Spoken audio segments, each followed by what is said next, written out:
Hello everyone, Siege Link here, back with the next game of Surreal vs. Diesel Weasels. A little annoyed about last game, but I don't think it was like completely one-sided. It was about, I think, like 60 to 70% in his favor throughout the whole thing. More like 55 to 60 until like the mid-game started and he was just shutting down my drops. The first one got Templar Archives, but I lost a bit too much to do so. I thought I was going to be able to do really well because of my upgrade lead, but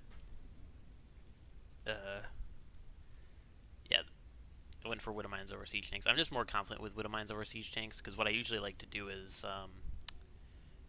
I can go for either a full-on push or is that usually I like to drop early and just get a decent economy advantage to the point where when I go for a frontal push, I'll just have enough bio to pretty much just fully win by itself. And then if they have Colossus, I can go for a few Vikings.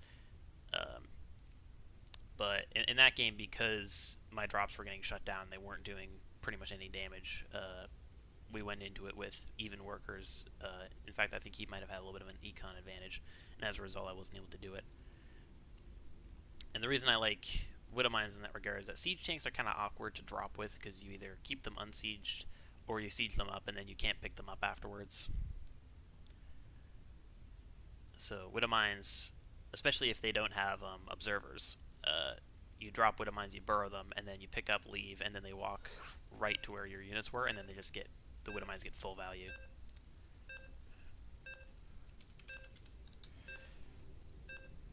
So the way I play, I like Widow Mines more, and also you can fit more Widow Mines in a medevac than tanks. Tanks take up a lot of spots. Yeah, I think one of my biggest issues that game was that I was playing a bit too scared at the start because of the Oracle. I definitely overreacted to it, and as a result, cost myself I think a few more workers than it could have. I definitely could have gone a little bit more greedy. I was thinking he was going to go for like a little bit of Oracle pressure, but then go for a big push because he had quite a lot of units. Like I thought he was going to go for like 10 stalkers and then push, but I think he had like 7 or something with like a few zealots just to defend the Reapers comfortably.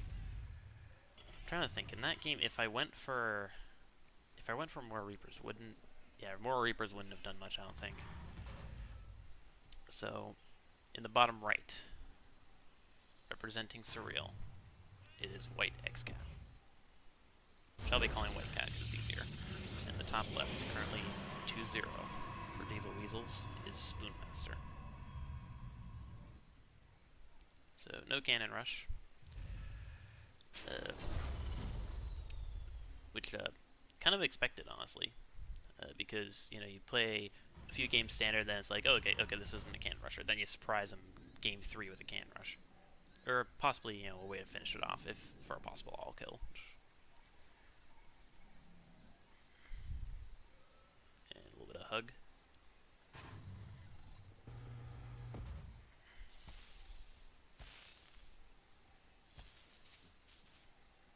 It's something I definitely love when players do that to the one of the barracks, because you never want to deny the barracks, but it forces a few SCVs to stop mining.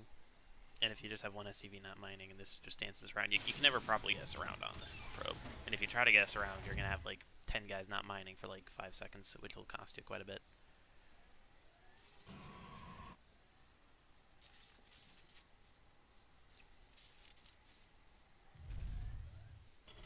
Okay, he does manage to get the CC down.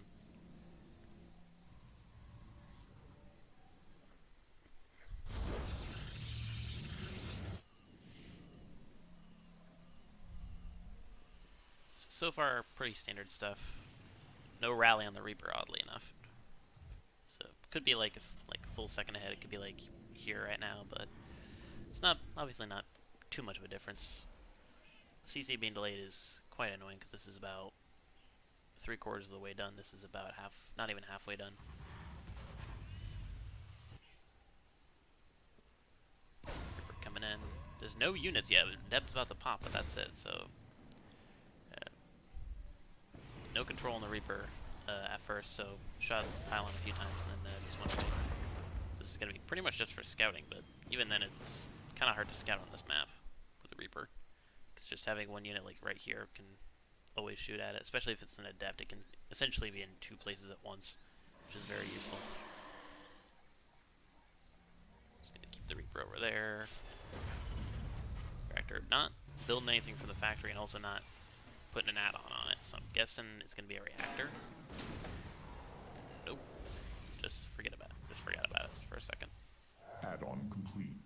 For what little good it does. Okay, he's going to swap it over. So he was just waiting for that reactor to finish. So we're going to see Widow Mines. Okay, I thought I was going to see Hellions, but Hellions aren't that good on this map, especially against Protoss. You can not only wall this off very easily, but on top of that, like, you walk up the natural ramp into the natural player. Like, they just have a wall off here, have a few units there, then Hellions aren't going to do anything. So just going to get some Widow Mines to deal with the upcoming Oracle. But he's not putting them anywhere, and that could end up costing him, because the Oracle's on the way. He needs to move those guys soon. He sees them by himself, and he's still ignoring them. That's a very bad move right now, because the Oracle's coming in. Thankfully, he forgot about it. Still not moving them, though. That's very bad. He's got no turrets. Those Widow Mines are his turrets, and yeah. He's preparing for a Widow Mine drop, but you only need 2 for that. You never really should have 4 or even 3 for a Widow Mine drop. 3 can be somewhat useful, I guess, but 2 is really like the amount you need. Like, extra doesn't really do too much. Thankfully, SpoonMaster, just like he did in the first game, didn't do too much with his Oracle.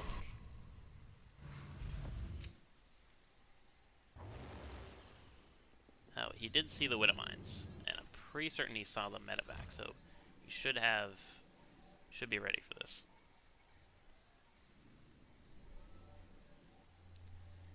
Now, economically, with mules, Whitecat's slightly behind, so he really needs this Widow Mine to do some damage. And with that Oracle spotting it, if I was him, I would just be backing away. Okay, boost. No boost there.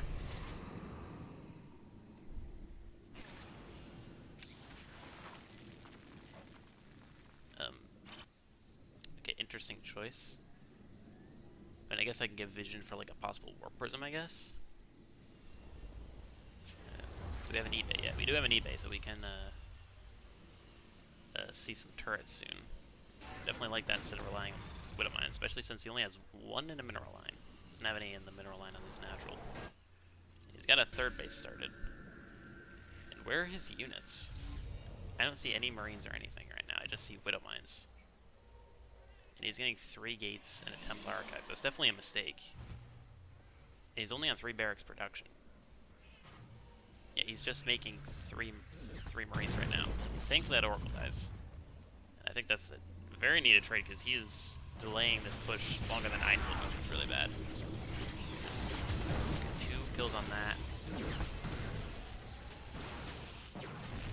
So, some lost mining time. And he sees the gates. He should realize he needs 2 barracks right now. He has no units.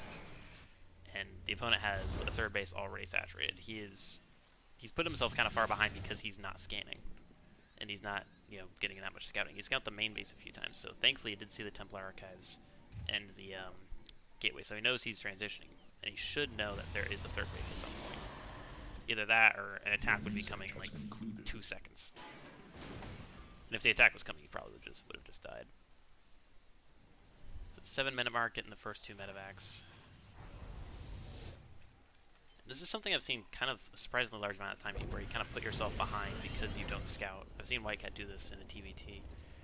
But as you can see, he is quite ahead on army, but every second is a very large waste of time. He needs to move across the map like right now.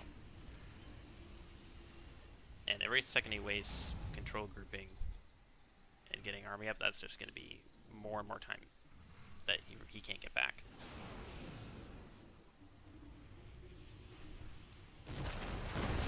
He's leaving these Widow Mines here. That was definitely a smart move from that Oracle. He's also got another one, so if he wanted to, he can put down another.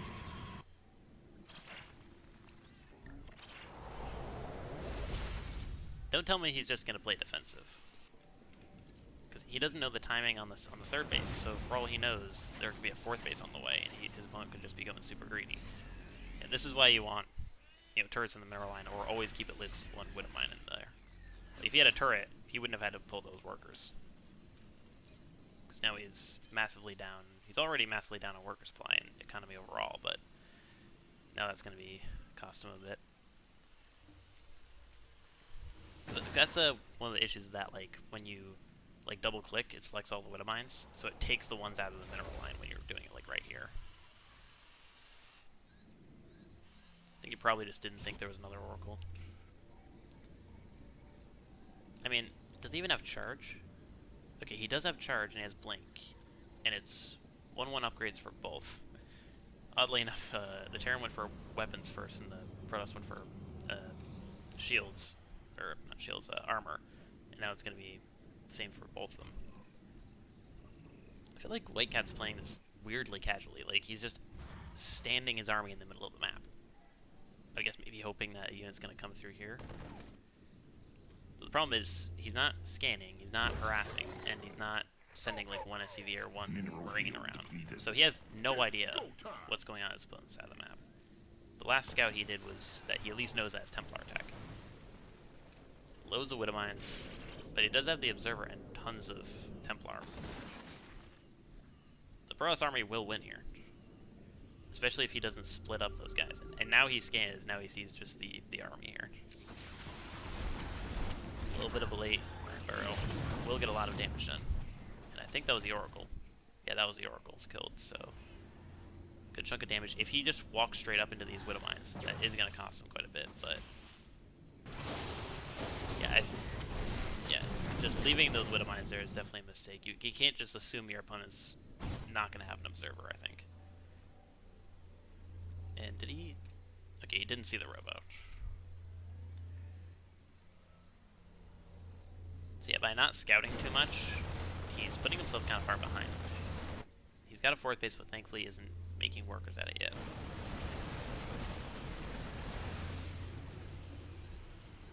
He doesn't see this observer here. If it was a little bit more to the left, he would, but oh, that was actually really lucky. I think he was just scanning the army, but he got lucky and actually got in the observer. Okay. Yeah, he should know that he's coming towards his fourth base location. He's got a Warp Prism. There's no Colossus, and there's also no Archons. It's just Templar. In fact, if he got like one Ghost, then that would pretty much be GG. The Protoss would be forced to retreat if he got one Ghost and just EMP the Templar. That would be it. Okay, usually I would like this, but he's A-moving. He's not putting them in medevacs and boosting, and that's a bit of an issue. Especially since he only has one medevac here. And no more on the way, he's just making Liberators.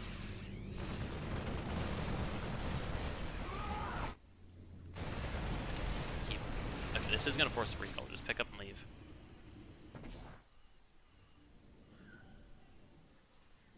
Well, recalled half, and then other units are half. Okay, and yeah, this is one of the problems with scanning, is that, first of all, that was definitely a waste of a single scan. You could have definitely had covered the exact same area with just 2 scans. As Warp Prism coming in here. This is a surprisingly close game. And I feel like this is a little bit of a mistake from Whitexcat, because you know that this is not his army. You know that this is just a small harassment force. So, and especially because he's not reacting on the other side of the map. He wants to go for a base trade. He's just conceding his main base, but he wants to go for a base trade. But he's not responding to these units. Thankfully, he's not going to react to this Warp Prism, so that's going to die. But he's only got units rattling, and the Terran is the worst to deal with harassment in this regard. Oh no, did he? Oh my gosh, I think he just lost all those units there for free. Yeah, he wasn't paying attention, and he's also not paying attention here either. He's not attacking the hatch or the Nexus, and that's going to cost him. Late on the lib, and yeah, he's going to lose everything terribly here. That should be game here, especially because they clumped up. Okay, how surprisingly, even though this seems completely one-sided, this isn't completely one-sided. Okay, Whitecat really needs to get out of here. He can't fight this. In fact, I'm shocked SpoonMaster didn't just A-move on him, because he easily could have killed him. I am so surprised that Whitecat's somehow an even supply. I don't know how that's even possible. It seems like all the trades have gone so much in SpoonMaster's favor. Okay, a bunker here with no units in it, weirdly. And he's moved. I'm just cringing watching my teammate here. There's a lot of just, like, silver, gold level mistakes he just keeps on making.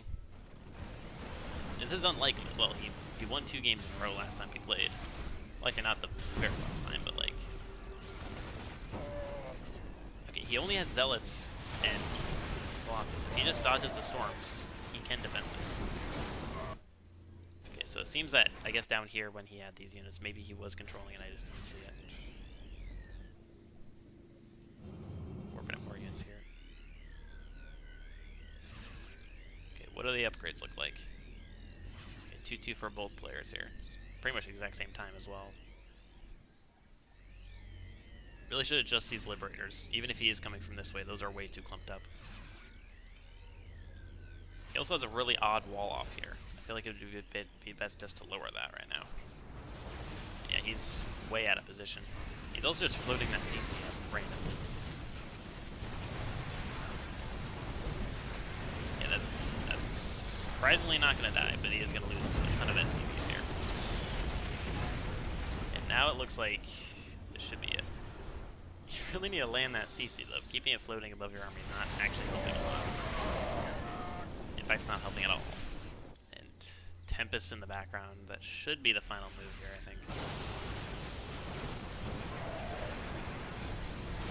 He's finally got Ghosts, but it's way too late at this point.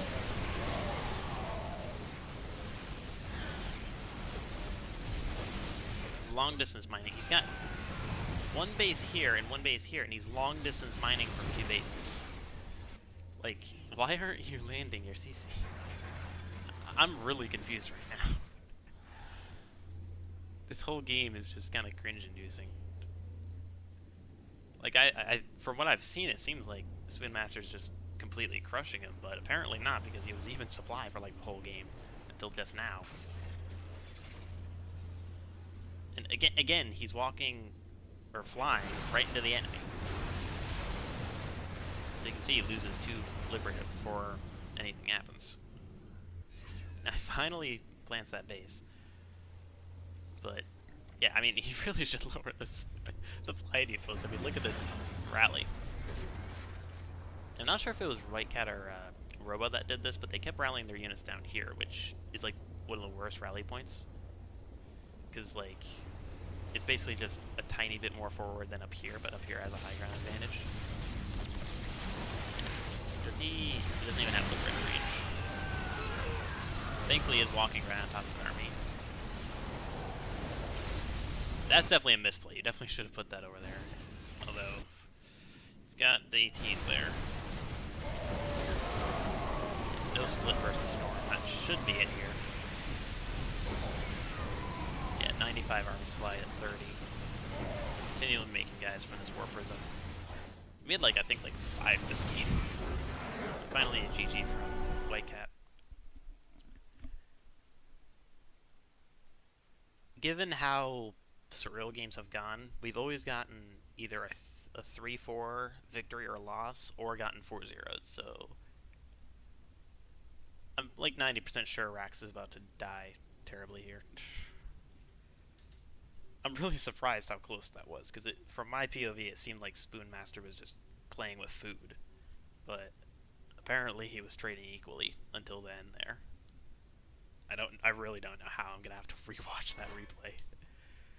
But that'll be it for this game, and join me in the next game when we'll see if my team gets 4-0'd.